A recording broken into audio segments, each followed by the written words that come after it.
E o Lidercast, nesta temporada, chega a você com o apoio da Casa Portini. Localizada num bairro no Botafogo, no Rio de Janeiro, a Casa Portini possui uma estrutura de alta qualidade. Aliás, Portini sou eu que falo, né? Eles falam assim, é Portini, Casa Portini. É uma estrutura de alta qualidade para receber eventos privados ou corporativos num ambiente exclusivo e acolhedor.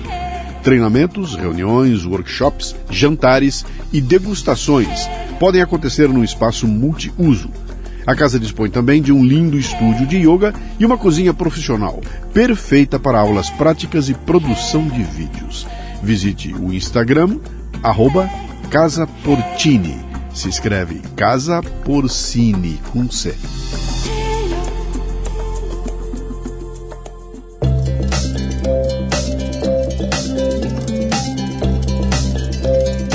Marca é um conjunto de expectativas, memórias, histórias e relacionamentos.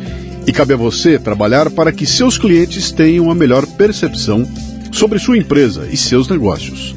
Bom, eu já sei que com relação aos serviços e produtos você está se garantindo, mas e quanto às memórias e relacionamentos? É aí que a Gráfica Viena pode ajudar, com uma seleção de brindes que deixarão sua marca evidente na memória de seus clientes. São agendas, planners, cadernos, cadernetas e muito mais. Brindes originais e personalizados ou um projeto exclusivo, na medida de sua necessidade. Faça o download do catálogo em graficaviena.com.br e grave sua marca no coração e mente de seus clientes. Gráfica Viena, consciência ambiental e qualidade por natureza.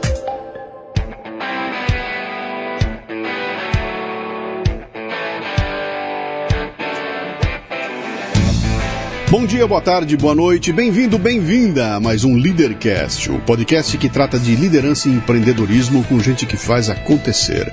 O convidado de hoje é o advogado Rafael Roba, especialista na área de direito à saúde e áreas relacionadas, como seguro de vida, previdenciário e inventário. Vamos conversar sobre o funcionamento do setor e sobre ações que envolvem planos de saúde na defesa dos direitos dos consumidores, sejam pessoas físicas ou jurídicas. Muito bem, mais um Lidercast. Como sempre eu começo dizendo como é que meu convidado chegou até aqui. Foi mais uma vez uma agência de comunicação. Como é o nome da agência? É Dona Comunicações. Dona Comunicações. Mandou para mim o release, né? Daqueles que eles distribuem para todo mundo. E no release constava lá, estamos com uma história assim, assim. Eu bati o olho e o release chegou para mim no dia que eu estava lidando com um problema que tem tudo a ver com o assunto dele. Quando eu li aquilo, eu falei, pera um pouquinho, eu vou chamar a figura. Então, a gente entrou em contato. Se você está ouvindo a gente aí e tiver interesse em sugerir convidados aqui para o Lidercast, mande um e-mail para lidercast@lucianopires.com.br. Eu vou repetir aqui, lidercast@lucianopires.com.br. A gente coloca lá para examinar, faz uma seleção. E nós estamos interessados em gente empreendedora, gente que faz acontecer, e não precisa ser celebridade, nada disso. Eu quero gente como a gente aqui, né? Vou começar da maneira como sempre faço aqui, com você vai ser um pouquinho diferente, porque nós temos uma pegada hoje com um tema que é quentíssimo aqui, que me incomoda há muito tempo, né? Eu preciso saber 3 perguntas fundamentais, tá? Teu nome, tua idade e o que você faz. Vamos lá, Luciano. Bom, meu nome é Rafael Roba, eu sou advogado. Tenho 39 anos e antes de mais nada eu quero agradecer o convite, dizer que é um prazer estar aqui e tentar esclarecer algumas dúvidas. Eu que quero agradecer você por dedicar tempo pra gente aqui. Hoje em dia é difícil, né, cara? Desloque-se, vem até aqui, sai, tire 2 horas do teu tempo. Não é todo mundo não, mas muito obrigado pela tua Mas ultimamente está gostoso até sair um pouco, né? Porque a gente ficou tanto tempo preso. É verdade. Então quando surgem aí essas oportunidades... É verdade. Deixa eu fazer aqui uma introdução para o assunto aqui. Nós vamos falar, cara, o tema base aqui é plano de saúde, tá? Por que eu fiz questão de trazer você e por que vai ser um pouco diferente esse Lidercast aqui?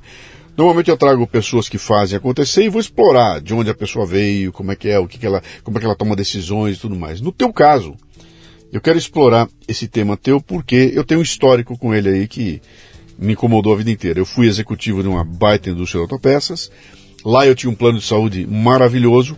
Quando eu saí da empresa, eu mantive o plano de saúde deles por mais uns 2 anos, um ano e pouquinho. E aí tive que fazer a transição para o meu plano de saúde, né? E aí comecei a cometer todas as bobagens que as pessoas cometem, no tipo assim, eu vou sair desse plano e quero outro igual, né? E comprei um outro igual e descobri em 2 meses que eu ia quebrar, né? Porque o custo altíssimo, e a hora que eu tentei mudar, começou o inferno na minha vida, né? Comecei a fazer uma alteração, aí não pode alterar, só pode alterar no aniversário, aí fizemos o exame, descobrimos que você é obeso, por isso tem um Cara, mas foi um terror. Passei por 3, 4, 5 operadoras, cada vez sofrendo, mas uma delas eu tive que brigar com os caras na justiça, tipo assim, vou encerrar, não quero mais o plano. Perfeitamente, estamos em maio, em junho o senhor pode parar de pagar. Não, cara, eu estou encerrando agora, né? Não, em junho, não vou pagar mais 2, entrei na justiça, ganhei na primeira, ganhei na segunda, na terceira, apareceu não sei de onde um desembargador e deu para os caras o ganho, e eu acabei tendo que pagar sem usar o plano. Então, cara, meu relacionamento com planos tem sido complicado. Toda vez entrando na justiça para brigar com os caras, né? Conflituoso, né? Mas eu sou um cara que acostumei a usar plano. Tem muita gente que não tem plano, tem muita gente que não sabe nem por onde começar. Então vamos fazer um básico aqui. Depois a gente vai trocando uma ideia, né? Legal. Você se especializou em plano de saúde desde o começo. Você saiu, montou teu negócio já de olho nesse mercado de plano de saúde? Eu no último ano da faculdade comecei a estagiar no Vilhena Silva Advogados, né, que é o escritório onde hoje eu sou sócio, estou lá há 15 anos, e desde o início a gente atua, né, nessa área de saúde. Então é um escritório que se especializou em saúde. Nós já atuamos em mais de 10 mil ações contra planos de saúde. Atualmente a gente deve ter aproximadamente umas 5 mil ações em andamento. E é um escritório que, enfim, tem como causa, né, aí de existência, né, como propósito de existência, justamente viabilizar o atendimento, o tratamento dos beneficiários de planos de saúde ou usuários do SUS por meio de medidas judiciais, porque, de fato, essa relação conflituosa que você mencionou é a realidade das pessoas que precisam usar plano de saúde, né? Sim. A gente brinca que só não teve problema com plano de saúde quem nunca usou. Sim. Porque realmente aquelas pessoas que precisam utilizar o plano, tem uma doença grave, um tratamento crônico e necessita de fato, né, utilizar os serviços do plano de saúde, essas pessoas certamente vão enfrentar algum tipo de problema com o plano. E não só isso, né, os problemas dos planos de saúde não se limitam só à questão da assistência. Então a gente tem também muitos problemas relacionados a reajustes, a multas contratuais, a cláusulas abusivas relacionadas, por exemplo, a exigência de carência, na troca do plano, a exigência, o não cumprimento da portabilidade de carências. Então são vários assuntos que no dia a dia chegam para a gente. Sim. E a gente acaba levando ao judiciário. Mas a gente pode falar de cada um desses assuntos aqui. Você deve ter mergulhado para estudar a filosofia do plano de saúde. Você deve ter mergulhado nisso bastante, né? Por que é importante ter um plano de saúde? Para quem tem condições de ter. Por que é importante ter um plano de saúde? Bom, assim, eu vejo o plano de saúde como, na verdade, a saúde suplementar, ela precisa ser vista como algo integrante do nosso sistema de saúde, né? Então a gente tem que ver o sistema de saúde como um todo. E dentro desse sistema de saúde nós temos a saúde suplementar, onde estão os planos de saúde, e o sistema público. E eles precisam colaborar, né, um com o outro, de forma que o sistema de saúde cresça, evolua. E, obviamente, seguir os mesmos princípios, né, seguir o mesmo objetivo. Mas o que a gente vê hoje no Brasil são políticas que pouco se conversam, né? Então você tem de um lado a ANS regulando a atividade dos planos de saúde e criando políticas, enfim, que ora interessam a sociedade, ora interessam os planos, e isso a gente vê a todo momento acontecendo. E do outro lado, o SUS com as suas políticas próprias e também conversando muito pouco com as políticas dos planos de saúde. Eu acho que assim, a importância de ter um plano de saúde é de fato você ter uma assistência além daquela que o SUS te fornece, porque as pessoas que têm plano de saúde também têm direito a usar o SUS, né? A pessoa não deixa de ter o direito de usar o SUS por ter um plano de saúde, ela vai ter uma cobertura a mais, ela vai ter uma assistência a mais. Mas a partir do momento que ela ingressa na saúde suplementar, ela tem que entender que o plano de saúde tem sim responsabilidade de garantir a ela toda a assistência necessária, né? Como se ela estivesse utilizando o sistema público. Porque, afinal de contas, os planos de saúde exploram essa atividade com autorização do Estado e sob a fiscalização do Estado, né? Então, os planos de saúde precisam garantir assistência, precisam permitir que as pessoas tenham acesso aos mesmos tratamentos que o SUS disponibiliza. Por que tanto conflito, cara? Você falando assim, entendeu? Eu vou parar para imaginar aqui. Eu vou fazendo uma comparação com um seguro de automóvel, né? Então lá, eu pago o seguro na esperança de não ter que usar no meu carro, tá? Um belo dia, teve uma enchente, estragou meu carro, eu vou lá e é automático. No instantinho eu resolvi o problema lá. Evidentemente que eu tenho que seguir algumas regras ali, mas não é uma coisa tão conflituosa quanto é um plano de saúde, né? Mas eu imagino que é a mesma coisa. Eu pago para não usar. Quando é que eu vou usar? Não vai ser para arrumar um pneu furado. Vai ser para arrumar uma baita de uma encrenca, né? Aliás, o lance do pneu furado é interessante porque as operadoras de seguro de veículos acabaram incluindo esse tipo de coisa. Ó, eu te dou o guincho, né? Eu mando buscar. Eles incluíram uma série de outras coisas em volta que, né? Quando você olha aquela bacia inteira, pô, me ficou interessante. Vou comprar porque vai pôr um cara na minha casa arrumar uma lâmpada para mim, né? No caso da saúde, né? Então, depois de fazer pesquisa e tudo mais a respeito, eu olhei para aquilo e falei, de novo, eu vou usar igual. Eu pago para não ter que usar. E se eu tiver que usar, vai ser naquele momento da grande emergência, né? E aí começam a pesar, né?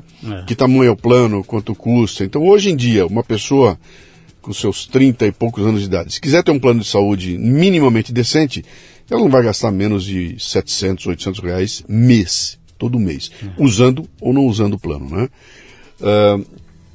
E não é todo mundo que tem condições. Então, quem não tem condições disso vai ter que usar um SUS, como for, né? E o plano de saúde passou a ser aquela coisa de que, olha, eu tenho ele comigo aqui para ele cobrir um problema sério. Se eu tiver que ser internado, se eu tiver que parar numa UTI e não quero me submeter a uma UTI do SUS ou as filas do SUS, eu vou para um plano de saúde que vai me colocar no hospital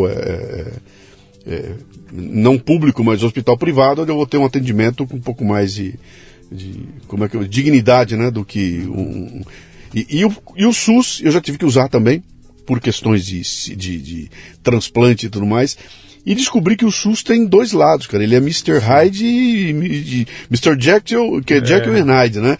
De um lado ele é aquela coisa horrível, tudo empilhado, um monte de outro lado ele tem uma maquininha que funciona de um jeito fabuloso, cara. Falando de transplante, um negócio assim de primeiro mundo mesmo, né?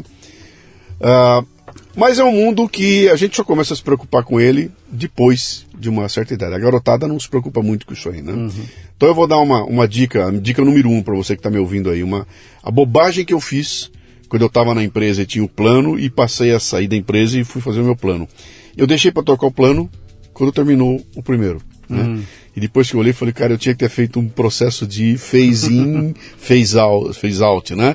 E terminando um e fazendo o outro ao mesmo tempo, para não passar por carência, aquela coisa toda, mas só descobri depois que eu quebrei a cara, né? Qual é o problema mais comum que você recebe lá de reclamação contra plano de saúde? Bom, Luciano, assim, o principal problema hoje que leva o consumidor para a justiça é a negativa de tratamento. Tá. E aí são vários motivos. Não consta no rol da ANS. Não consta no rol da ANS. Sim. O medicamento está registrado para uma determinada doença e o médico indicou para outra doença. Sim.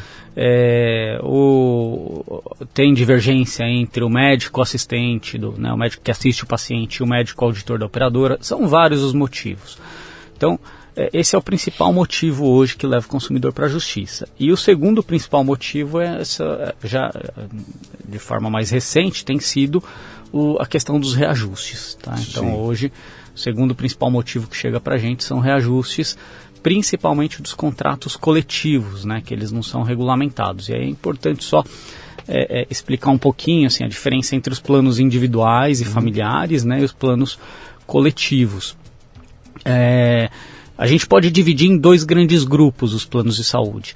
Os individuais e familiares, que são contratados por pessoa física para uso próprio ou da sua família, e os coletivos, que podem ser ou coletivos empresariais ou coletivos por adesão. Tá? Os empresariais são aqueles que a empresa contrata para os seus funcionários, para os sócios, e o coletivo por adesão são aqueles por meio de associações e sindicatos, né? E aí normalmente tem uma administradora de benefícios que faz a administração desses grupos, tá? Os planos individuais e familiares, eles têm mais proteção legal. Por isso até que eles sumiram do mercado. Exatamente. É cada vez mais difícil você conseguir encontrá-los. Uma coisa interessante, como eu estive pesquisando isso recentemente, né? Eu fui bater lá na Prevent Senior. Sim. E a Prevent Senior só tem individual. Só tem individuais. Ela não faz nada de... Ela é o oposto, né? Ela é o contrário de tudo que se vê por aí, né? Ela vem num novo... Assim, uma nova leva de planos que estão tentando retomar os planos individuais, trazendo outros modelos de negócio, com problemas também, né? A gente vê alguns problemas. A Prevent Senior, por exemplo, para viabilizar os planos individuais, ela só atende na rede própria. Sim. E aí você pode ter problemas de conflito de interesse, como a gente viu recentemente, essa crise da Prevent Senior. Tem outras empresas entrando no mercado com os planos individuais, mas criando uma barreira de acesso para o consumidor, criando uma restrição de abrangência geográfica para atendimento, né? Então, por exemplo, uma das operadoras que entrou recentemente nesse mercado de plano de saúde, com a modalidade individual, ela só atende numa região limitada, então só na capital de São Paulo, com poucos hospitais, e para você acessar a rede credenciada, antes você tem que passar num médico, que eles chamam de médico de família, e aí esse médico de família que vai avaliar e vai encaminhar você para uma rede credenciada. Então, quer dizer, isso pode gerar uma barreira de acesso, né, uma questão que precisa ser muito bem acompanhada e fiscalizada, principalmente pela ANS, né? Mas a grande verdade é que a maior proteção legal dos planos individuais fez com que a maioria das operadoras deixassem de comercializar esse tipo de plano e focassem o seu negócio nos planos coletivos. Os planos individuais, eles têm um reajuste regulamentado pela ANS, então é a ANS que diz qual é o índice máximo de reajuste, e a operadora não pode cancelar o plano individual, a não ser em caso de inadimplência ou de fraude. Fora essas hipóteses, a operadora fica proibida de cancelar esse contrato. Sim. Já os coletivos, é a operadora que apura o reajuste, né? Então a operadora, com base em sinistralidade, inflação médica, ela mesma faz o cálculo e apura o reajuste. E falta muita transparência nessa questão, falta também controle e fiscalização. E a operadora fica livre para cancelar o contrato empresarial ou coletivo por adesão, caso ela entenda que aquele contrato não é mais interessante. Ela só precisa avisar a empresa com 60 dias de antecedência e cancela aquele contrato, né? Só um adendo aqui. Eu tenho uma nano empresa e eu montei um plano empresarial aqui, botei 5 vidas no plano, né? E em 5 anos esse plano tinha triplicado o valor do preço. Triplicado, mas assim por um nível absurdo do absurdo. Aí o que está acontecendo aqui, cara? Não. Quem manda nesse... Reajuste número 1, você mudou de faixa. Você ficou mais velho. Ao mudar de faixa, porrada. E aí o reajuste anual. Tá vindo um agora, né? Tá vindo agora para maio, junho devem divulgar. Então, e assim, quando as operadoras passaram a comercializar preferencialmente planos empresariais, as famílias começaram a ficar de fora. Sim. Né? E aí veio justamente essa questão dos falsos coletivos, que a gente chama, né? Que são empresas que têm só um grupo familiar, empresas pequenas, inclusive algumas empresas que são criadas só com essa finalidade de contratar o plano de saúde, mas são famílias que estão num plano empresarial e não têm a mesma proteção que a lei destina aos planos familiares, né? Então não tem nenhum poder de negociação com as operadoras, né? Até porque o legislador, quando deixou de regulamentar o reajuste dos planos empresariais, tinha como pressuposto de que as empresas poderiam negociar com as operadoras o reajuste. Só que como que uma família, como você disse, né, no seu caso, o seu plano com 5 pessoas tem poder de negociação com uma grande operadora? Não tem. Na verdade, na prática, o que acontece é que a operadora manda a cartinha de reajuste sem nenhuma explicação, sem nenhuma transparência, e a pessoa acaba se sujeitando àquele reajuste. E aí surgem os conflitos, né?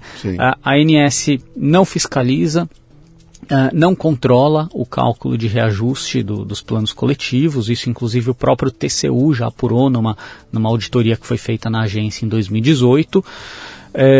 Se a pessoa é jovem, saudável, ela consegue trocar de plano facilmente, encontrar um outro plano. Agora, se for um idoso, uma pessoa em tratamento, ela não tem como ficar trocando de plano. Ela vai acabar se sujeitando àquele reajuste, até o momento que aquilo fica inviável, né? Sim. E muitas dessas pessoas optam em buscar na justiça a revisão desses reajustes. Tá? Então, e muitas vezes, nessa de você inviabilizar, você fala, bom, eu vou baixar um degrau no plano. Eu comprei o plano XPTO e eu sei que embaixo dele tem o XPTOzinho, que é um pouco mais barato. E aí eu falo, eu quero baixar, e a operadora diz, não, aqui só pode subir. Isso aconteceu comigo, tá? A gente só aceita aumentar. Diminuir não, eu tive que entrar na justiça para ganhar dos caras, obrigá-los a baixar, que foi uma briga de 6 meses, cara. A pauleira. Eu baixei na porrada, porque eles não aceitavam que eu baixasse. Então, fica uma situação assim de vulnerabilidade, né, da gente, porque você não tem muito pra onde correr, né? Então, de um lado, você tem aquela imagem do SUS, que foi do terror, daquela coisa pavorosa, e você fica apavorado, cara, vou ter que cair nesse sistema. Eu não tenho alternativa a não ser cair na mão de uma agência. Aí eu vou na agência e eles não têm essa opção do plano. E aí aparece uma Prevent Senior, né? Então, cara, é muito complexo, né? Eu fiquei meses tentando fazer uma comparação entre uma e outra. A quantidade de programas, o cara vem aí com 15 tipos diferentes, com um nome que tem a diferença é uma letrinha no nome que vai impactar numa rede um pouco menor, aí você tem que comparar. Cara, é um trabalho muito gigantesco. E às vezes você não encontra também corretores que estão dispostos a ser transparente com o consumidor, né? Então, isso é importante, que a pessoa tenha um corretor de confiança e que esse corretor atue em nome do consumidor e não da operadora, né? Porque o consumidor ele precisa ser bem informado nesse momento pré-contratual, que é o momento que ele está contratando. Isso é um ponto importante que você está colocando aí. Você, como dessa tua posição de visualização desse problema como um todo, você considera o corretor uma figura fundamental nesse processo?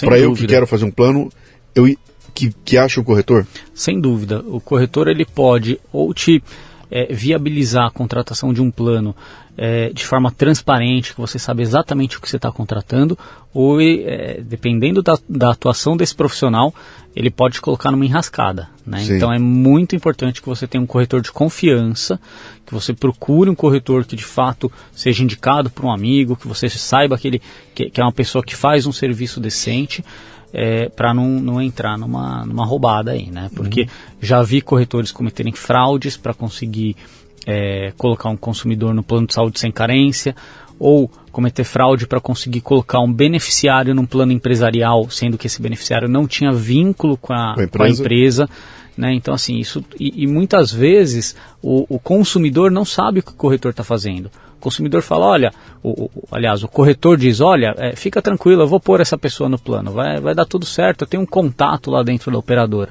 Só que no final das contas ele está cometendo uma ilegalidade. E quem vai responder por isso lá na frente vai ser o consumidor, que pode ter o contrato dele cancelado, pode ter um tratamento negado, né? Então é muito importante que a relação do consumidor com o corretor seja de extrema confiança, né? Quer dizer, e muito transparente. Você está trazendo uma visão que é interessante, porque agora eu me coloco do lado da operadora, né? Não considero que nenhuma operadora é bonzinha, que ela me ama. Ela não me ama, ela quer meu dinheiro, ela quer que eu me dane, cara. Ela quer minha grana, né? E ela vai vir com uma conversa maravilhosa, o marketing é fantástico, as propagandas são maravilhosas, né?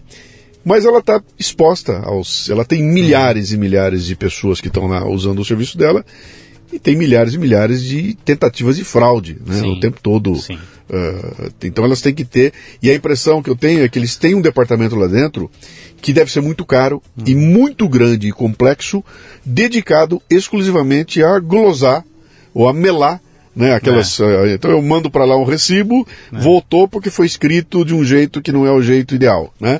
Não pode ser assim, tem que ser, lá vou eu voltar no médico e mandar fazer tudo outra vez, né? Fica um processo complexo, caro, sim, extremamente desconfortável, né? Onde eu tenho que pagar na frente para depois receber e, cara, não é bom, é muito ruim usar esse sistema como um todo, né? Ele é de fato enfim, uma relação de muita desconfiança, né? Sim. Mas assim, o corretor ele está ali vendendo um produto em nome da operadora, né? Então assim, a operadora mantém uma relação comercial com esse corretor.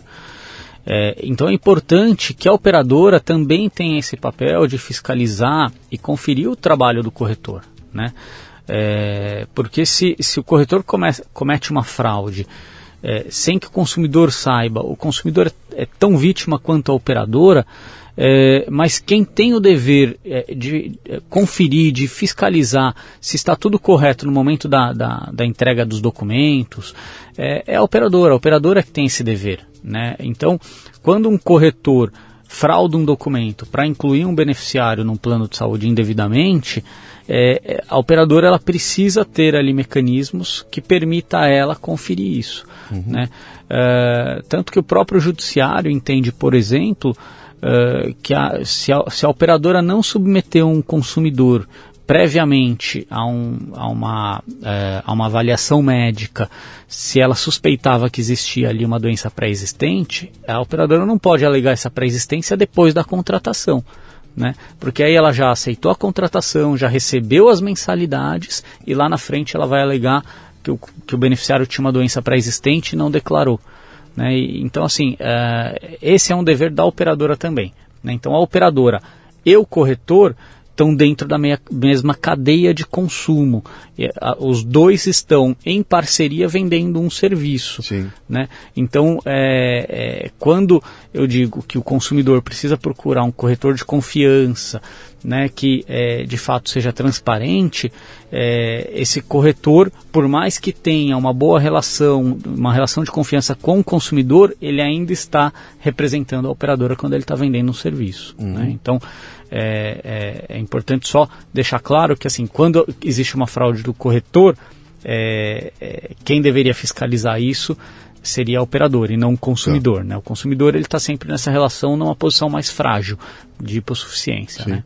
Quem procura você na maioria? São empresas ou são individuais? Ou é de tudo? Nós temos os dois. Nós atendemos pessoas físicas, né, que enfrentam problema com plano de saúde, e também empresas. E aí empresas, como você disse, né, que com problemas muito parecidos com o seu, que questionam reajustes abusivos que são aplicados, questionam a questão da exigência de aviso prévio ou multa contratual no momento de cancelar um plano. Inclusive, de forma mais recente, o PROCON do Rio de Janeiro, né, moveu uma ação contra a ANS e venceu essa ação já transitou em julgado, inclusive, e proíbe as operadoras de cobrar a multa contratual ou exigir o aviso prévio de 60 dias para o consumidor cancelar um plano empresarial. Né? Então, eu não sei exatamente quando que você moveu essa ação. Faz tempo. Mas, faz uns 8 anos. De forma mais recente, agora a jurisprudência já é mais favorável. Né? Então, até por conta dessa ação civil pública, caso alguém enfrente a mesma dificuldade que você enfrentou, né, de tentar cancelar o plano e a operadora exigir esse aviso prévio de 2 meses, sim, a justiça hoje entende que essa exigência é abusiva. Inclusive a multa contratual, às vezes a pessoa assina um contrato e não percebe, o contrato é de 24 meses. Se ela for cancelar antes, ela tem que pagar, além do aviso prévio, mais 3 mensalidades, sim, e aí ficou algo inviável, né? Ficou um absurdo ali o valor.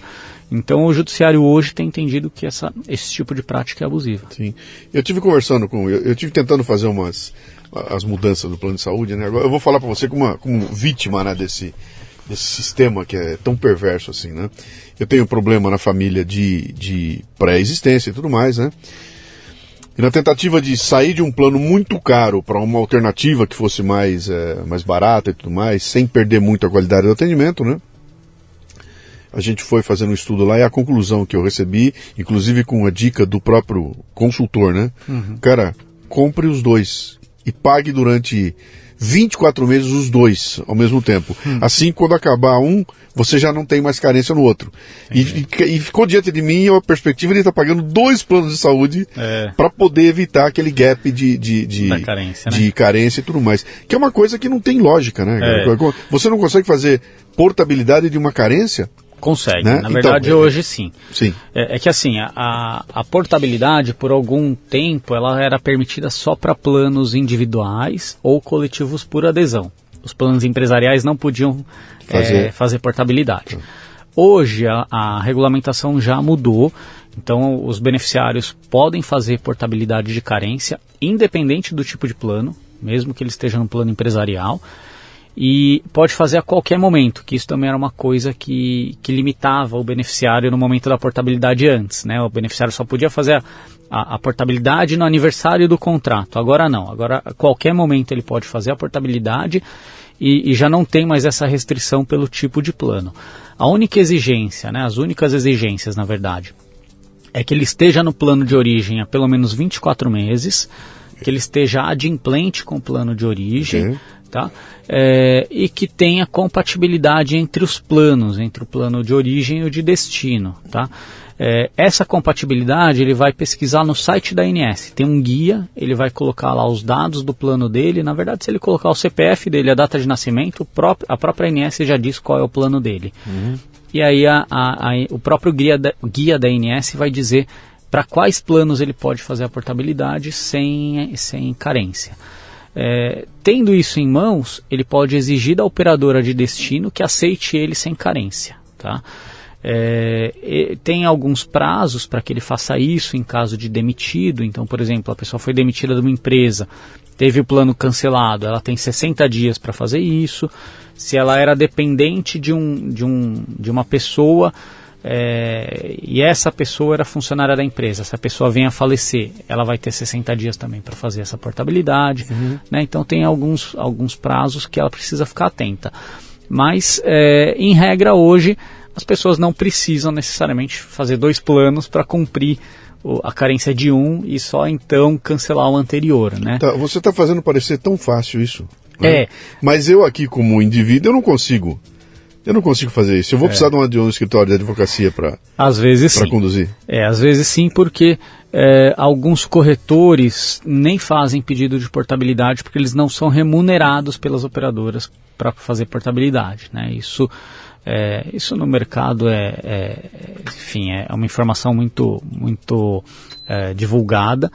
Os corretores, por não serem remunerados, muitas vezes não oferecem esse serviço para o cliente. E aí o cliente acaba tendo que buscar ou ele mesmo essa tentativa de fazer a portabilidade, né? E aí ele, se for recusado, ele pode inclusive fazer uma reclamação perante a ANS, ou em último caso, se de fato ele não estiver conseguindo fazer a portabilidade, ele pode buscar o judiciário, tá? E aí ele vai precisar contratar um advogado e ingressar com uma ação contra a operadora para que a operadora aceite ele com portabilidade de carências se ele atender todos os requisitos. Tá. Cara, de novo, fica parecendo que é fácil, a gente sabe que a coisa é complicada. Você com a tua experiência de 15 anos nesse processo, pelo que você está falando para mim, hoje está muito mais amigável o tratamento. As modificações que foram implementadas me protegem muito mais hoje do que protegiam há 10, a 15 anos atrás, né? Mas eu aqui quero fazer o meu plano de saúde, vou fazer o meu primeiro plano de saúde, né? O que recomendações você faz hoje para alguém que está saindo do zero? Saí da empresa, virei um independente, sou agora empreendedor e preciso me garantir. Qual é o caminho, cara? Bom, assim, primeiro é importante entender se o plano que ele está contratando é um plano individual ou um plano coletivo, né? Se for um plano individual, ele vai ter mais proteções da lei, o coletivo ele vai ter uma menor proteção com relação a reajustes e a possibilidade de rescisão do contrato pela operadora, se em algum momento a operadora entender que isso não é interessante, que aquele Porém, contrato não é mais interessante. Lógico, todas essas práticas... Só um segundo. Tá.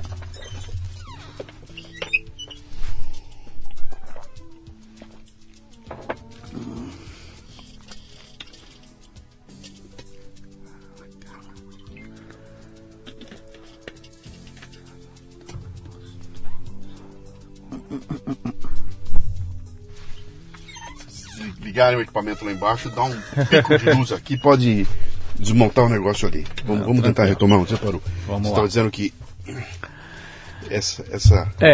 todas essas práticas, né, podem ser questionadas judicialmente se o beneficiário, se o consumidor entender que está sendo lesado. Tanto a questão de um reajuste abusivo ou uma rescisão de um contrato coletivo, se eventualmente ele ainda estiver em tratamento, se ele estiver com uma pessoa idosa no plano. Então tudo isso pode ser questionado judicialmente. Hoje o judiciário entende que a rescisão do contrato coletivo pela operadora para contratos com 29 vidas ou menos é uma rescisão abusiva. A operadora ela só poderia cancelar esse tipo de plano se ela tiver um justo motivo, né? Quase que equiparando aos planos familiares. Sim. Por que com 29 vidas ou menos? Que são os planos que a gente chama de PME, né? De pequenas e médias empresas. São planos menores e aí o judiciário tenta garantir a esses planos uma proteção maior. Com relação a reajustes, as operadoras precisam demonstrar a necessidade efetiva do reajuste que foi aplicado para o consumidor. Senão o judiciário entende que esse reajuste é abusivo e revisa o índice que foi aplicado, né? Então, mas assim... Então, mas uma pergunta, cara. A operadora corre o risco de aplicar porque quando chega um reajuste para mim, ele não foi feito para o Luciano. Esse reajuste é para todo mundo, todos os Lucianos que usam aquele plano, né? Então, ela não vai receber uma reclamação minha, do Oswaldo, porque cada um teve um reajuste diferente. Não, aquilo é um reajuste padrão para todo mundo, né? Dependendo do tempo que eu estou com o plano e o plano que eu tenho. Mas é igual. Se eu tenho o mesmo plano que o teu, vai vir o reajuste igual para os dois, certo? Depende. Se for um plano com até 29 vidas, sim. Por quê? Porque as operadoras são obrigadas a agrupar esses contratos e apurar o reajuste com base nesse agrupamento de contratos. Se for um plano com 30 vidas ou mais, aí algumas operadoras podem agrupar, né? E aí cada operadora vai, porque aí é uma faculdade da operadora, cada operadora vai trabalhar conforme o seu interesse. Então algumas operadoras agrupam os contratos para fins de reajuste, outras não. E as que não agrupam, ela vai aplicar o reajuste com base na utilização daquele contrato, dos beneficiários daquele plano. E aí pode ser um reajuste diferente para cada um. Pode, e inclusive pode ser índices altíssimos, né? A gente já viu, por exemplo, reajustes de mais de 100% porque tinha alguém em tratamento no plano. Tá? A questão é que, assim, mesmo para esses contratos com até 29 vidas, que o reajuste é igual para todos os beneficiários que estão nesse tipo de contrato, não tem transparência na apuração desses índices. Tá? Então, assim, a operadora, ela fixa esse reajuste, mas ela não demonstra como ela chegou nesses índices, né? E isso nem na justiça. Muitas vezes a gente ingressa na justiça, pede para que a operadora demonstre como ela chegou nos reajustes e a operadora nem em fase de perícia consegue demonstrar como ela apurou aquele índice. E aí o judiciário afasta o reajuste que foi aplicado, né, nessas situações e manda aplicar um índice que a ANS autoriza para os planos individuais e familiares. Isso é muito comum, tá? Isso é muito comum. Mas, assim, aí voltando naquela sua pergunta, né, o que é importante que o consumidor observe na hora que ele vai contratar um plano de saúde? Então é importante ele saber exatamente que tipo de plano ele está contratando, a abrangência territorial desse plano, né, se é um plano que dá atendimento só no município onde ele mora ou um plano que tem abrangência nacional, a rede credenciada que ele tem direito de acessar, os reajustes por faixa etária que ele vai ser submetido, porque além dos reajustes anuais, também existem os reajustes por faixa etária, eles precisam estar no contrato, né, todas as idades que vão sofrer o reajuste e também os índices para cada idade. É importante que ele veja se o plano dele dá direito a reembolso ou não. Se der direito ao reembolso, qual é o valor desse reembolso, como esse valor de reembolso é atualizado ao longo dos anos, né, porque a operadora não pode só reajustar a mensalidade e não atualizar o valor de reembolso, né? Ela precisa também atualizar. Então, são questões que ele precisa ficar atento no momento de contratar e ser curioso, né? Questionar. Então, para mim, que sou um neófito nesse assunto aí, que eu não... Eu olho de fora, eu não vou ter tempo, saco e nem conhecimento para mergulhar em cada detalhezinho desse aí. Você falou uma coisa interessante aí, que é, na hora de eu comprar um plano é uma composição, né? Eu posso comprar um plano que me dê um reembolso alto na consulta médica que eu faço, ele vai custar 10. Eu posso pegar esse mesmo plano e pedir um reembolso menor, ele vai custar 8, né? Então essa combinação do tamanho do reembolso que eu tenho, daquilo que ele me dá, que vai fazer o plano ficar mais caro ou mais barato, né? E esse equilíbrio é muito complicado de você saber sem ter um histórico de uso. Então, por exemplo, depois de muito tempo eu olhei para aquilo e falei, cara, eu não tem vantagem eu pedir reembolso, eu quero tirar o reembolso fora, entendeu? Porque eu consigo bancar consulta médica. Até eu não vou no médico todo mês e tenho consulta, eu vou de vez em quando. Sim. No final do ano eu terei feito X consultas num valor que eu vou conseguir bancar, né? E o fato de eu não ter esse reembolso de consulta reduz drasticamente o valor da mensalidade que eu estou pagando no plano. Pode ser que sim. E eu garanto que... Qual é o grande lance do plano? Eu garanto que eu vou ter, se eu tiver que ser internado, eu tô coberto pelo plano. Esse é o meu medo, né? E se eu tiver que ficar internado, cara, é lá que o bicho...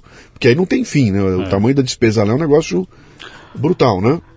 Aí de fato o custo pode ser alto, né? Dependendo do tempo que você ficar internado e os serviços que forem necessários. E tem um outro ponto importante, né? Que é a coparticipação. Então, existem alguns planos que estão no mercado que tem coparticipação. A mensalidade dele normalmente é mais baixa do que o plano sem coparticipação, mas cada vez que o beneficiário utilizar o plano, ele paga uma taxa. Pedaço, sim. Isso, uma taxa que precisa ser também esclarecido no momento da contratação, tá? Então, um exame simples tem lá um valor, uma consulta médica tem um outro valor. E aí, se esse beneficiário for internado, a coparticipação necessariamente tem que ser um valor único, uma taxa única por internação, independente do tempo que ele ficar internado. Sim. Tá? Então é importante só ele explorar essas questões, porque no momento de contratar o plano vão apresentar tudo isso para ele, ele precisa saber exatamente o que significa cada coisa dessa, né? O que significa uma coparticipação, uma rede credenciada, o que é rede própria, né? Então a gente falou aqui, né, tem operadoras que trabalham com rede própria. Então eles trabalham só com os hospitais que pertencem à própria operadora e aí ele precisa saber que neste caso ele vai ter que procurar hospitais que são da operadora e ele pode de repente enfrentar uma situação ali de conflito de interesse, né? É que está a importância de um consultor, né, cara? De você, na hora que for fazer o plano, ter alguém que tem o histórico e conhece. Cara, pera um pouquinho, você está fazendo uma bobagem. Sabe? Não pegue esta rede aqui, porque por causa de 2 hospitais aqui, você triplicou o valor do plano. Pegue e tire esses 2 hospitais fora, pegue uma outra rede. Esse cara tem que orientar. E é difícil você encontrar esse tipo de orientação hoje em dia, né? É muito complicado. O pessoal está preocupado em vender o plano, né? Quero te vender o plano. E eu tenho notado que as operadoras estão tentando fazer essa venda direta também, né? Algumas, inclusive algumas operadoras tiraram os corretores durante um período dessa negociação, mas agora voltaram a vender por meio de corretores. Sim. Mas na maioria dos casos, né, principalmente as grandes operadoras, você tem que ter um corretor para fazer a contratação. Sim. Você está ouvindo o Leadercast, que faz parte do ecossistema Café Brasil, que você conhece acessando mundocafebrasil.com. São conteúdos originais distribuídos sob forma de podcasts, vídeos, palestras, e-books e com direito a grupos de discussão no Telegram. Torne-se um assinante do Café Brasil Premium. Através do site ou pelos aplicativos para iOS e Android, você pratica uma espécie de MLA, Master Life Administration, recebendo conteúdo pertinente, de aplicação prática e imediata, que agrega valor ao seu tempo de vida. Repetindo, mundocafebrasil.com. Durante a pandemia teve uma represada, né? Houve um movimento durante a pandemia que evitou que fossem feitos reajustes e tudo mais, e o pessoal represou aquilo e ameaçou, quando passasse a pandemia, voltar com esses reajustes. Tudo aquilo que não foi aplicado lá atrás viria agora, né? Como é que foi isso, cara? Na verdade, assim, aquele passado não pode ser considerado para reajustar o plano agora, porque o reajuste que a ANS vai apurar e divulgar agora em maio, né? Na verdade ela divulga em junho, julho, mas vale a partir de maio, ele refere-se à utilização dos planos nos últimos 12 meses, né? Então o que passou, o que é anterior a 12 meses não entra nesse cálculo. Durante a pandemia, principalmente no primeiro ano da pandemia, a ANS ela suspendeu os atendimentos eletivos, tá? E assim, 80% do gasto das operadoras é decorrente de tratamentos eletivos. O que é tratamento eletivo? São tratamentos que as pessoas agendam para fazer, não são urgências, né? Okay. São uma cirurgia que você agenda e faz e não precisa, não envolve nenhuma situação de urgência. Sim. Então esses tratamentos eletivos, eles ficaram suspensos no primeiro ano da pandemia, e isso reduziu muito o custo das operadoras. Depois a ANS até retomou os tratamentos seletivos, mas a gente via que muita gente tinha medo de procurar os hospitais, né? Então ainda essa demanda continuou represada, tanto que em 2021 o reajuste que a ANS autorizou para os planos individuais foi negativo, tá? Foi menos 8,14, se não me engano. Justamente por essa queda no custo das operadoras, né? As operadoras elas tiveram uma sinistralidade muito baixa, uma utilização muito baixa. Agora, para 2022, estão estimando um índice mais alto, né? Acho que o BTG fez divulgou uma projeção de algo em torno de 16, alguns outros institutos divulgaram algo em torno de 18, então ainda está muita especulação, né? Mas a ANS, para apurar esse índice de reajuste, ela vai considerar os dados que são fornecidos pelas próprias operadoras. Então, as operadoras fornecem as informações para a ANS de custo, de utilização. Com base nisso, a ANS vai apurar a variação do custo médico hospitalar, né, de um ano para o outro. E, além disso, ela vai acrescentar a esse cálculo IPCA expurgando o item saúde. E ela chega no índice final, tá? Ainda é difícil dizer se realmente vai chegar nesses 16%, mas certamente vai ser um índice alto em razão da volta, né, desses atendimentos eletivos, que agora a gente percebe que, de fato, estão sendo retomados, e não só isso, né? A alta do dólar também impacta muito nos insumos hospitalares, então a gente tem aí uma elevação desse custo. Agora, a questão não é assim, lógico, o índice é importante porque impacta no bolso do consumidor. Sim. Mas quando a gente analisa juridicamente essa questão do reajuste, o que a gente fica atento com relação à transparência, né? Então, assim, se o índice é 16, tem justificativa para os 16? De fato, as operadoras apresentaram todos os dados para justificar os 16%? Então, essa transparência precisa ser garantida, né? A ANS diz que esses dados vão estar disponíveis no site. A gente só espera que eles estejam disponíveis e de forma amigável para que o consumidor consiga acessar esses dados e entender, né, se de fato os dados que as operadoras apresentaram justificam o índice, por exemplo, de 16% que está sendo projetado, né? Agora, os planos individuais e familiares que vão se submeter a esse índice representam só 20% dos planos que estão hoje ativos no Brasil.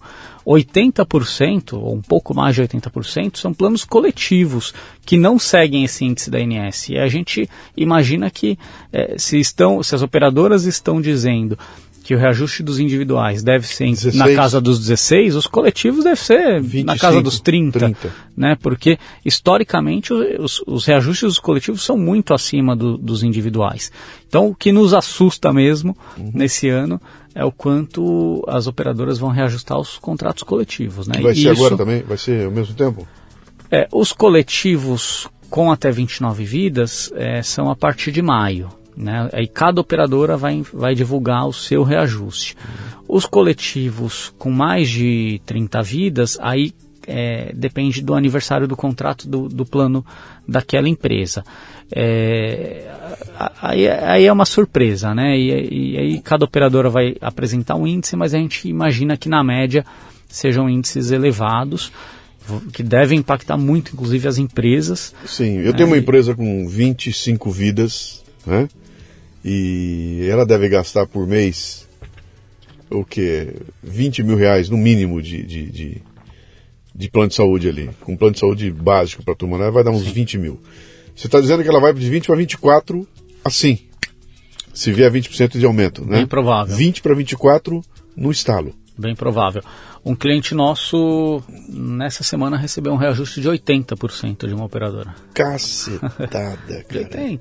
Mas assim, e não tem... A questão é que não existe transparência nesse mercado. Chega só uma cartinha para ele. Isso, eu ia te falar. Chega uma cartinha, seu reajuste é 80%. Você vai falar, não quero. Dane-se, então está cancelado. E aí, assim, se você tem uma pessoa em tratamento, ou se você tem idosos nesse plano, é muito difícil você conseguir trocar esse plano. Sim. Né? E nesses casos, e normalmente esse é o perfil de quem acaba buscando a justiça, a pessoa só encontra no judiciário uma resposta para isso. Eu ia te perguntar, quer dizer, a alternativa que eu tenho é ir para a justiça tentar brigar lá. Porque, de fato, as operadoras elas dificultam a contratação de empresas que tenham ali uma pessoa em tratamento ou uma carteira mais idosa, com pessoas mais idosas, e se a pessoa fica no plano de origem com reajuste de 80%, muitas vezes é inviável manter, né, o pagamento desse tipo de plano, com o valor que eles passam a cobrar. Então, normalmente, nesses casos, a única alternativa dessas empresas ou desses consumidores é buscar a justiça para revisar o reajuste. Tá? Cara, que loucura, né? E nós estamos tratando de saúde, né? Então, a primeira impressão que vem para quem está olhando de longe, tem uma visão meio romântica, a empresa não tem coração, né? Esses planos de saúde não tem coração, cara. Então, tem gente trabalhando lá, sofrendo a mesma coisa que eu aqui, porque ela também tem o plano dela, né? E na hora que esse cara vem glosar alguma coisa dessa, ou meter uma cartinha com 80% de aumento, como é que essa coisa, como é que pode existir algo? E isso vai contra aquilo que a gente falou no começo, né? Dos planos de saúde, da saúde suplementar, estar no sistema de saúde de forma a colaborar com o sistema. Né? Porque essas pessoas não conseguem permanecer no plano, muitas, né, não conseguem permanecer no plano, muitas cancelam o plano e voltam a utilizar o SUS.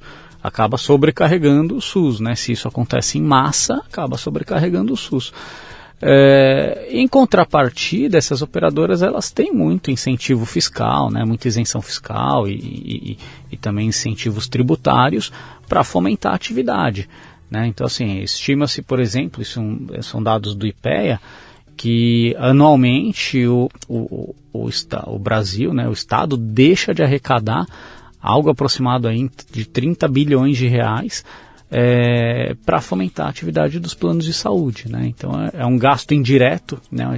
Chama-se de gasto, é um gasto tributário, mas que, por outro lado, deveria, né, atribuir às operadoras a responsabilidade social de não abandonar os consumidores e não jogar esses consumidores para o SUS. Né? Mas quando a gente vê um reajuste de 80% na mensalidade de um consumidor, se é um consumidor idoso, uma pessoa em tratamento, Se ela não conseguir outro plano, ou se ela não for na justiça questionar esse reajuste, provavelmente ela vai abandonar o plano e procurar o SUS. Né?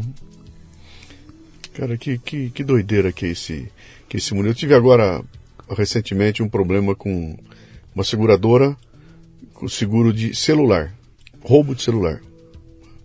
O celular é roubado, tá? Tinha um seguro, então vou acionar o seguro. Chego lá, vou acionar, você tem que pagar uma como é que chama lá? Uma franquia. A franquia. Legal. O aparelho original custou R$ 2.400, a franquia é R$ 600, e eles vão me devolver um aparelho que é de menor valor do que aquele original.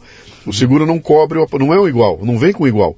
Tá aqui, você pode escolher entre esses 10 aparelhos, nenhum deles custa R$ 2.200, todos custam mil e alguma coisinha, né? E você só vai descobrir isso na hora de usar, né? E aí fica uma situação meio... Cara, será que eu só consigo funcionar na porrada? Sabe, não tem uma coisa transparente. E aí me leva para um outro questionamento que eu acho que você deve estar vendo acontecer, que é um fenômeno interessante. Que são os Nubanks do mundo do seguro, né? Então o Nubank vem com uma proposta dizendo o seguinte: cara, eu não vou ter agência, eu não vou ter aquela burocracia toda, eu vou fazer a tua vida ficar muito facilitada, vou ser um banco digital, né? E realmente, quem usa, a experiência é completamente diferente, né? Estão pintando umas seguradoras digitais aí, com uma proposta parecida. Como é que é isso? Vocês já lidaram com elas? São carteiras ainda muito pequenas, né? Então, mas a gente tem visto, sim. São operadoras que mantêm todo o relacionamento com os consumidores de forma digital, o consumidor faz tudo por aplicativos. Sim.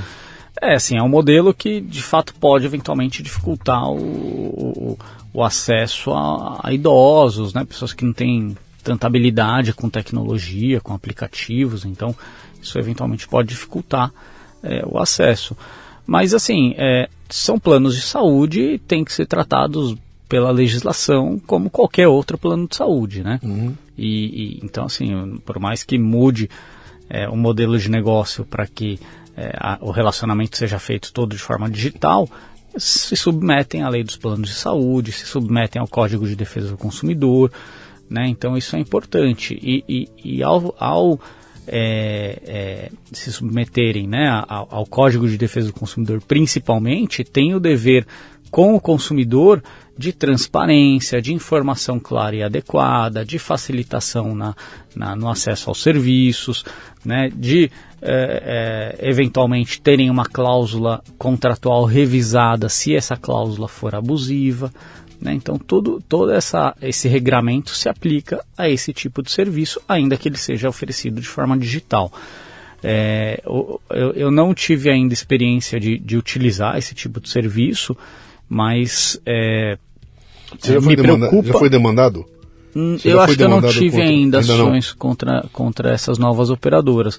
Mas o que me preocupa é se de fato, na hora de contratar o plano, se o consumidor está sendo adequadamente informado do que ele está contratando, das extensões de cobertura, da forma de utilização, dos reajustes, né? Enfim, de todas essas obrigações acessórias ao contrato que precisam ser informadas de forma clara para o consumidor, né? Ou o consumidor está só clicando em um íconezinho dizendo aceita os termos, né? Sem nem muitas vezes ler esse termo. E que na verdade é o contrato que ele vai ter com essa operadora, né? Até porque ele pode até ler, ele não vai entender o contrato.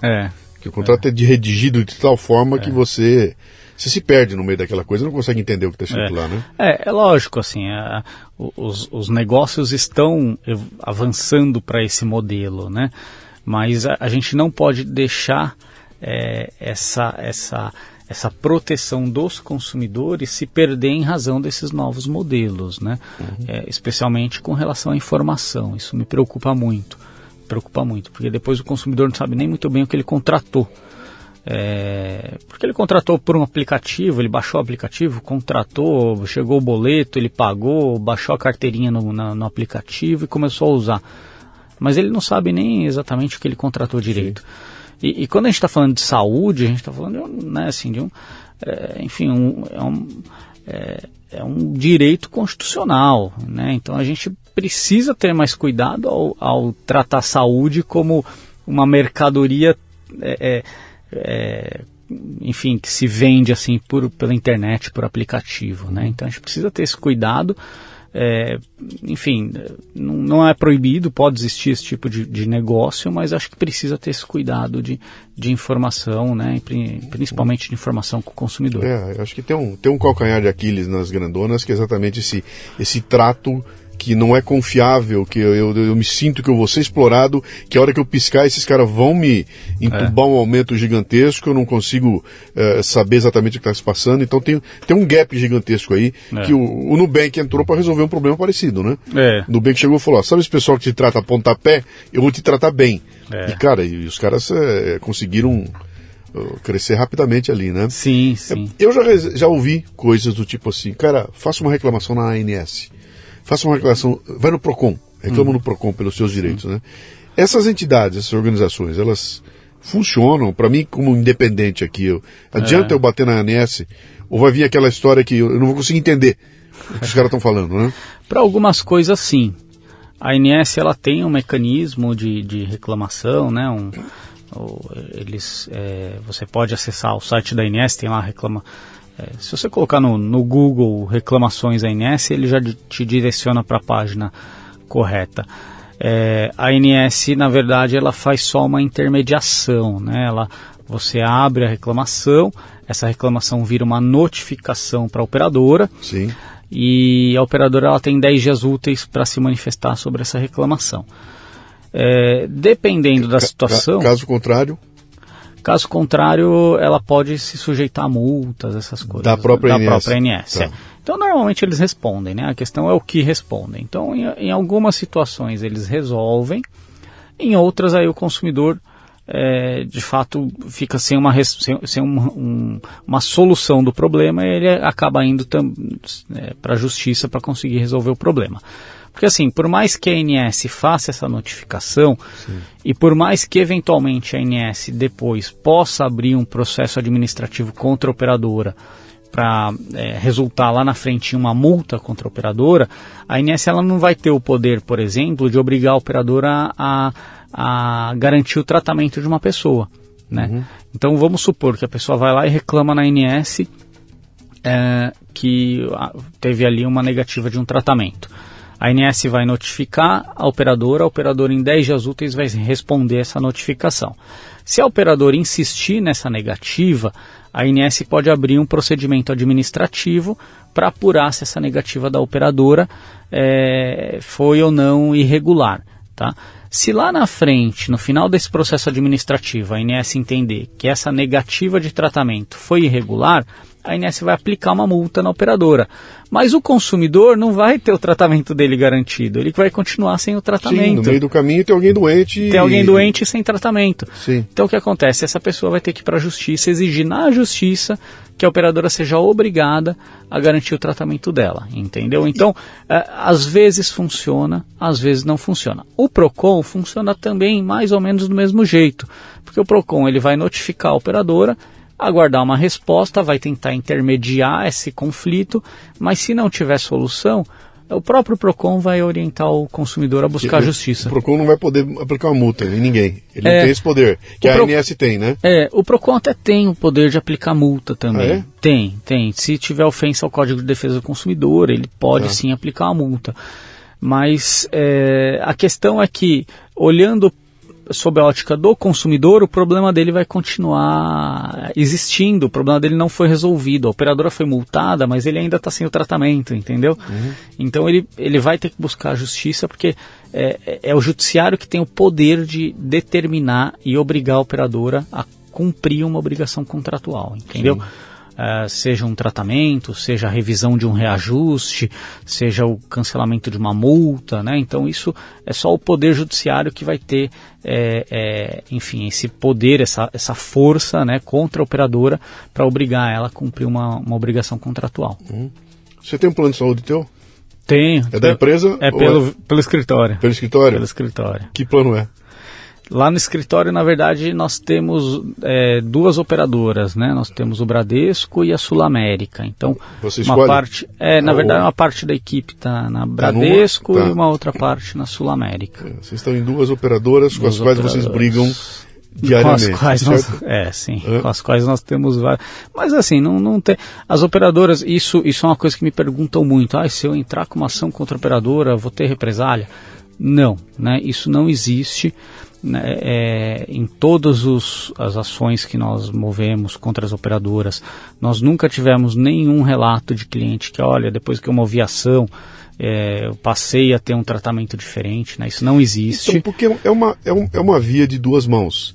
Ela é fria, não vai, e ela é fria, não volta. Ela é fria, não volta. Não tem alguém que vai lembrar de mim lá, falar, chegou aquele cara de novo, né? Entra numa Bradesco Seguros, que tem lá... sei lá quantos milhões, ele vai lembrar que o Luciano está lá, o que eu fiquei imaginando é que pode haver um score lá dentro. Sim. E a hora que entrar meu nome, aparece minha nota lá, parece com uma notinha, uma luzinha vermelha, esse cara é enrolado, esse cara aplica, esse cara tem problema, ele usa demais o plano, né?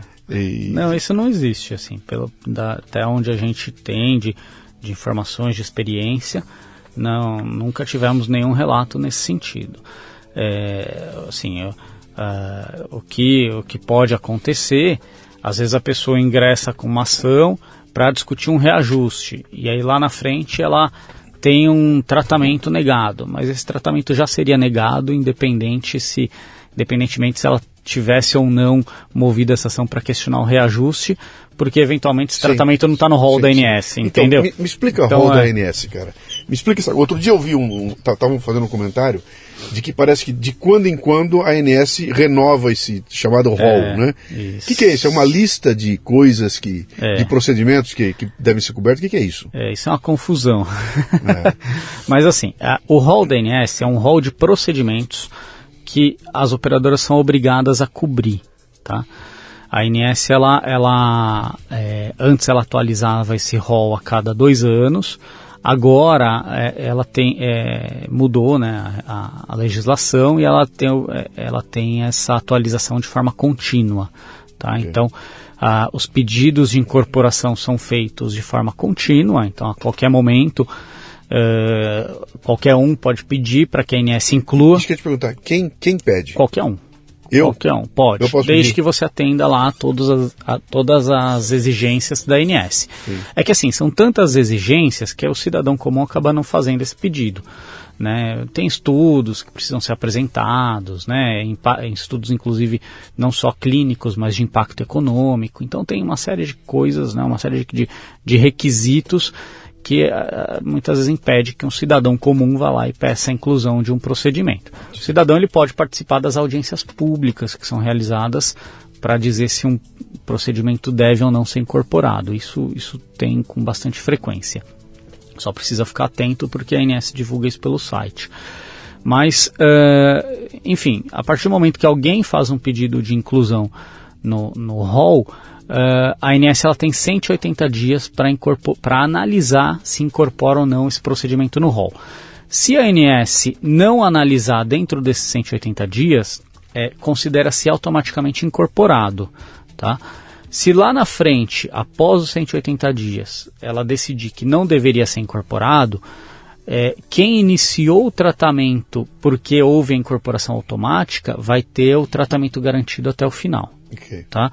Então, é dessa forma que hoje funciona a questão da atualização do rol. Na verdade, esses 180 dias, ele é reduzido, esse prazo de 180 dias, ele é reduzido para 120 dias quando a gente estiver falando de incorporação de medicamentos quimioterápicos de uso oral, tá? Só essa hipótese. O que acontece? A grande discussão é que assim, o rol sempre foi interpretado como um rol exemplificativo. O que é isso? É um rol de cobertura mínimas obrigatórias. É um rol que exemplifica o que deve ser coberto, mas não significa que um tratamento que não esteja no rol não deva ser coberto pelo plano de saúde. Aconteceu comigo isso. Se eventualmente o médico indicasse, houver indicação médica. Eu tive negado e tive que entrar com o advogado, e o advogado foi lá e eu ganhei. Isso. E aí eles tiveram que... A resposta padrão foi essa, né? Não está no rol. Não está no rol. E eu consegui que fosse tudo incorporado. Ou às vezes o tratamento está no rol, mas a diretriz de utilização, enfim, por algum motivo, cria alguma restrição que para o seu tratamento não deve ser coberto, entendeu? Mas, de forma geral, o judiciário sempre entendeu que o rol ele é exemplificativo. Tanto que aqui no Tribunal de Justiça de São Paulo existe uma súmula dizendo que o fato de um tratamento não estar no rol não significa que ele não deva ser coberto pelo plano. Né? Então o judiciário sempre analisou caso a caso, e se o beneficiário necessita do tratamento, se não é um tratamento experimental, se tem indicação médica, né? Se não é um tratamento meramente para fins estéticos, aí o judiciário sempre entendeu que o plano de saúde também deveria cobrir. De forma mais recente, no STJ começou a existir uma divisão no entendimento. Tá? Lá existem 2 turmas que julgam questões de plano de saúde, e uma das turmas passou a entender que o rol tem que ser interpretado como taxativo, ou seja, o plano só teria que cobrir o que está no rol, o que não está no rol não deveria cobrir. E aí passou a existir essa divisão dentro do STJ. Por conta dessa divisão, eles passaram a julgar isso pela segunda sessão, né, do STJ, que unifica as 2 turmas, junta as 2 turmas para julgar um determinado tema, para uniformizar o entendimento, para que as 2 turmas passem a ter o mesmo entendimento. Esse julgamento começou no final de 2021. O relator, né, que é o Luiz Felipe Salomão, inclusive ele que trouxe essa tese de que o rol é taxativo, então ele sustentou isso. O voto dele é nesse sentido, de que o rol é taxativo. Depois, a ministra que julgaria em seguida, né, a ministra Nancy Andrighi, ela pediu vista no final de 2021 e trouxe o voto dela agora no começo de 2022. Até no dia que ela foi... que eles retomaram o julgamento, que ela foi dar o voto dela, teve uma grande mobilização, principalmente das famílias, né, que têm autistas, porque os autistas utilizam muitos tratamentos que não estão no rol, então teve uma grande mobilização com relação a esse pessoal. E aí a ministra trouxe um voto divergente, sustentando que o rol ele é exemplificativo, que ele serve ali como um parâmetro, como uma base para que as operadoras precifiquem os seus produtos, mas não quer dizer que a operadora não deva cobrir um tratamento que não esteja no rol. E aí o julgamento foi suspenso novamente. Tá? Então hoje a gente ainda não tem uma decisão final da STJ, mas de qualquer forma, principalmente aqui no Tribunal de Justiça de São Paulo, o entendimento majoritário é que o tratamento do beneficiário, ainda que não esteja no rol, mas se tiver justificativa médica, não for um tratamento experimental, o plano deve cobrir. Você falou que vocês já tiveram lá mais de 10 mil casos, é isso? Já atuamos em mais de 10 mil ações contra planos. Então eu imagino que você dificilmente se depara com um caso novo, tipo assim, algo que nunca aconteceu antes. Porque deve ter um padrão ali, né, que quando cai você fala, opa, já tem uma jurisprudência aqui, é nesse caminho que vai. A maioria deve ser assim, né? Como eu disse, assim, o principal assunto que chega pra gente são negativas de tratamento.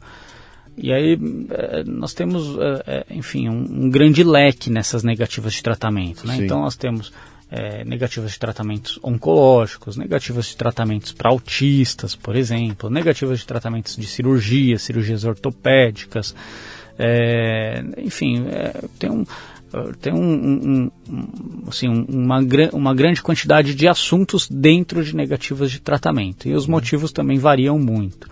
O segundo principal motivo são reajustes, né? E aí os reajustes por sinistralidade. Depois vem assim, também em grande quantidade, mas de forma um pouco mais fracionada, questões relacionadas à portabilidade, a multas contratuais, há pessoas que são impedidas de contratar um plano de saúde. Então isso aparece também com bastante frequência. Mas a judicialização dos planos de saúde, ela tem essa característica assim, né, de se repetir.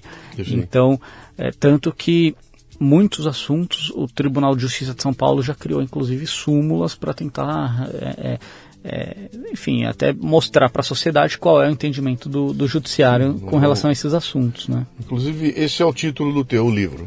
Ele me deu de presente aqui, ganhei o livro do Rafael, chamado Judicialização dos Planos de Seguro de Saúde Coletivos. Você está fazendo um doutorado em cima desse tema, é isso? Sim, agora meu doutorado eu tô olhando um pouco mais a judicialização no STJ, né? No mestrado eu fiz essa pesquisa das decisões judiciais contra planos de saúde no Tribunal de Justiça de São Paulo. E aí aqui o foco foram contratos coletivos, né? Então a ideia era entender os principais conflitos que levam o consumidor para a justiça com relação aos planos coletivos. Para isso eu analisei mais de 4.000 decisões judiciais aqui do Tribunal de Justiça de São Paulo, e foi o tema da minha dissertação de mestrado. Qual é o tema campeão? É reajuste? É reajuste? É negativa de tratamento. Negativa de tratamento, tá. É o principal assunto. E aí os reajustes eles aparecem depois em seguida. E uma coisa que chamou muita atenção é que os idosos, eles buscam a justiça de forma desproporcional ao que eles representam na carteira dos planos de saúde, né? Os idosos, eles representam cerca de 12% do total de beneficiários, sim, mas na justiça eles representam mais de 30% das pessoas que demandam contra planos de saúde. Isso indica que os idosos são alvos aí de práticas abusivas, talvez com maior frequência. Eu achei que você ia falar o contrário, cara. Você ia dizer que eles usam muito o plano e reclamam um pouco. Não. É o contrário. É o contrário. O contrário. É evidente, é porque ali aquele negócio mudou de faixa, e é quem mais sofre, quem mais tem... Pô, que loucura, cara.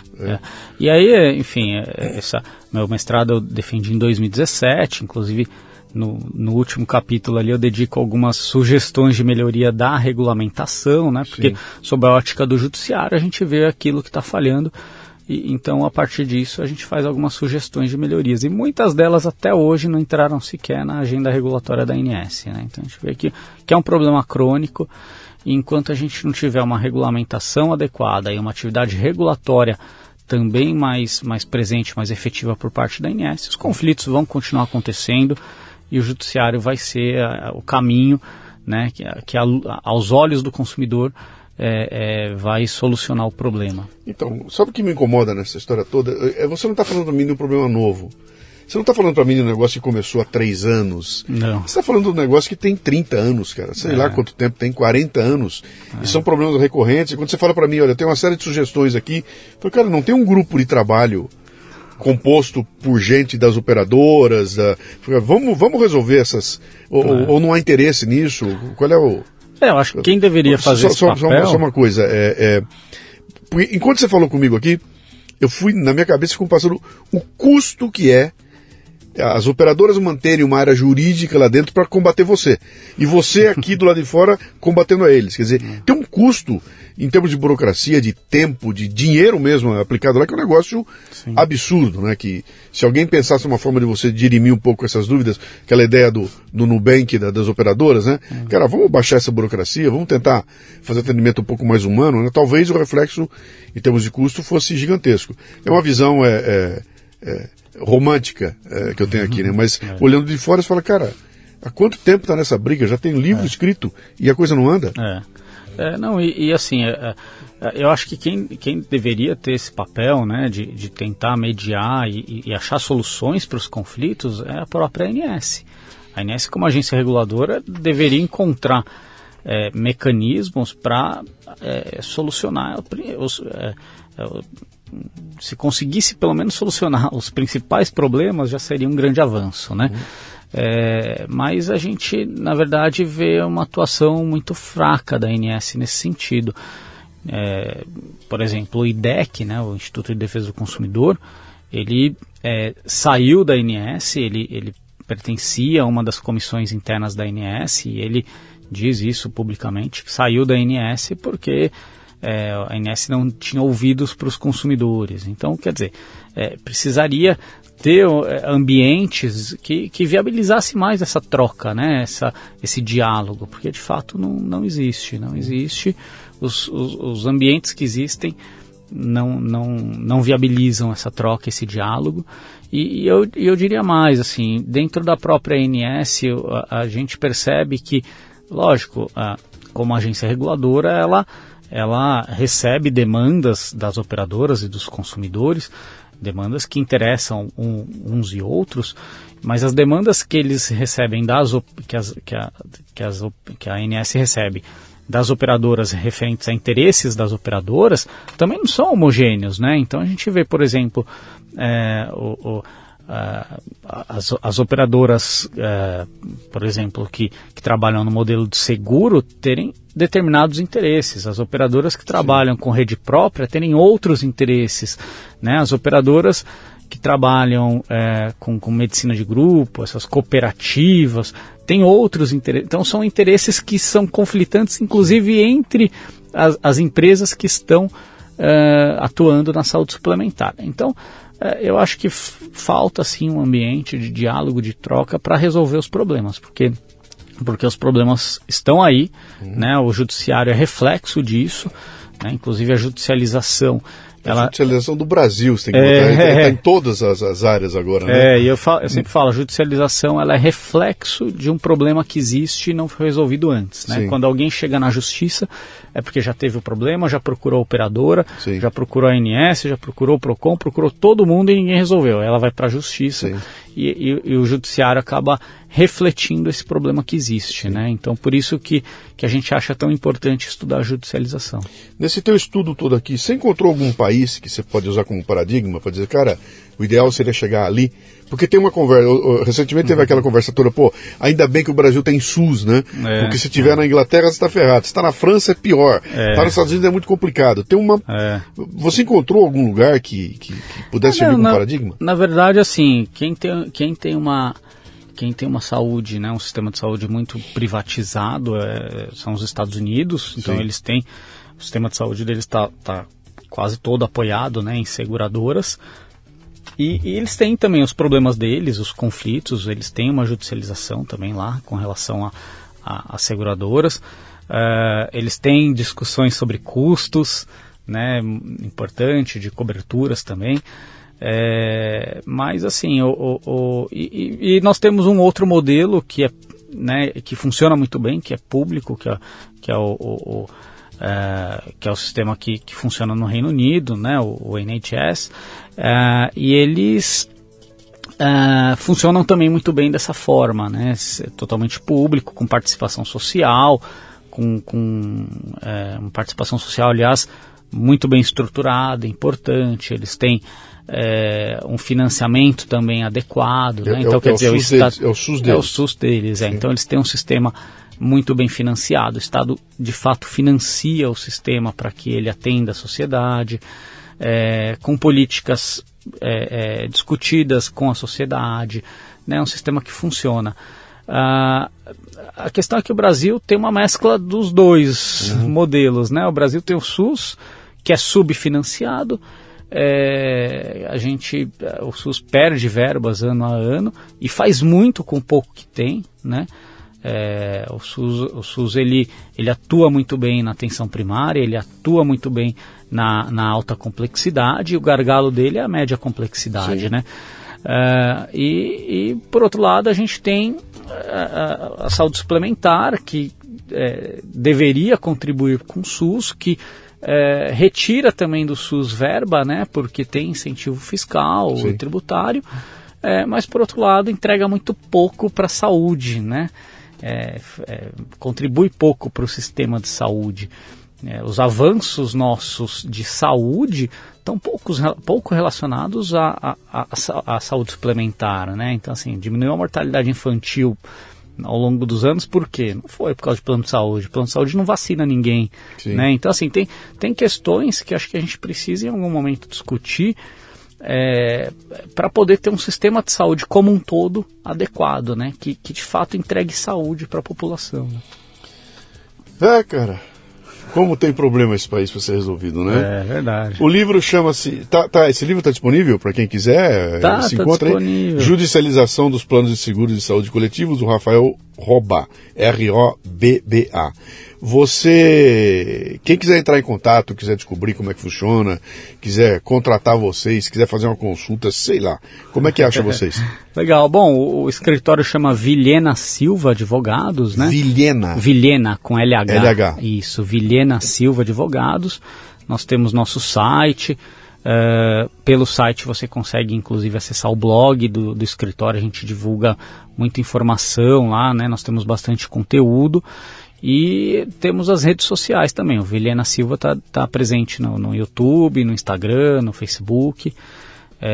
Então, quem quiser entrar em contato ou mesmo acompanhar o nosso trabalho, pode acompanhar por um desses canais. A gente semanalmente divulga conteúdos novos, né? E tudo que acontece assim de forma recente, a gente também tenta colocar nesses canais de comunicação. Maravilha. Meu cara, obrigado pelo papo aí. Uma aulinha importante sobre um assunto que é muito importante. Se você que está ouvindo a gente aí ainda não tem o seu plano de saúde, comece a se coçar, porque, cara, precisar dele na hora que está com problema é o pior dos mundos, né? Porque aí você vai acabar descobrindo que você vai ter que gastar um tempo ainda para poder começar a usar, pagar sem usar e correndo todos os riscos aí. Legal, cara, Luciano. Eu que agradeço muito pelo convite, fico à disposição e espero ter contribuído para sanar as dúvidas. Grande abraço, cara. Um abraço, obrigado. Muito bem, termina aqui mais um Leadercast. A transcrição deste programa você encontra no leadercast.com.br.